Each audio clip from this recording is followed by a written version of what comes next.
والصلاة والسلام عليك يا سيدي يا حبيب الله. والصلاة والسلام عليك يا سيدي يا نبي الله، وعلى آلك وأصحابك يا سيدي يا رحمة للعالمين. بحمد اللہ تعالی آج دیرینہ آرزو کے بعد میں اس مقام پر موجود ہوں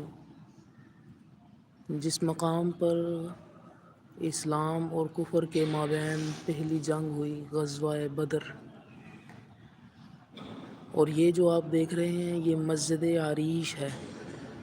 یہ وہ مسجد ہے کہ غزوہ بدر کے دوران جب رسول کائنات صلی اللہ علیہ وآلہ وسلم آپ کا مبارک خیمہ وہ اسی جگہ پر لگایا گیا تھا.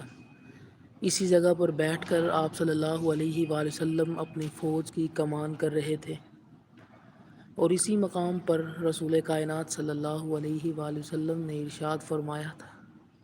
اللہ رب العزت کی بارگاہ میں عرض کی تھی کہ مولا کائنات، یہ جو آج تیرا اسلام کا لشکر ہے یہ 313 فقط، اگر یہ آج نیست و نبود ہو گئے تو اس دنیا میں تیرا نام لینے والا کوئی نہیں رہے گا. سبحان اللہ، کیسا لاڈ ہے رسول کائنات صلی اللہ علیہ وآلہ وسلم کا جو اللہ رب العزت کی ذات کے ساتھ کر رہے ہیں.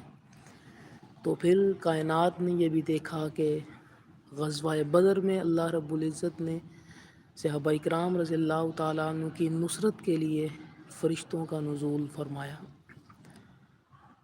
اور اس میں ایک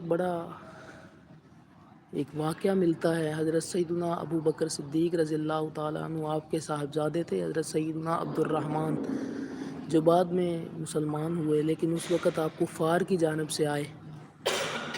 اور جب مشربہ اسلام ہوئے تو ایک دن اپنے ابا جان حضرت سیدنا ابو بکر صدیق رضی اللہ تعالیٰ عنہ سے عرض کرنے لگے، ابا جان، غزوہ بدر کے دوران آپ میری تلوار کی آڑ میں آئے تھے لیکن میں نے آپ کو چھوڑ دیا.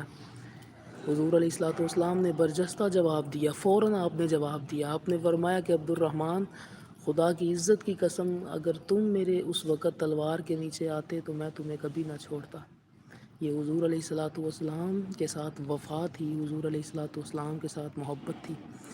یہ زیارت کیجئے، کتنی خوبصورت مسجد ہے، مسجد عریش.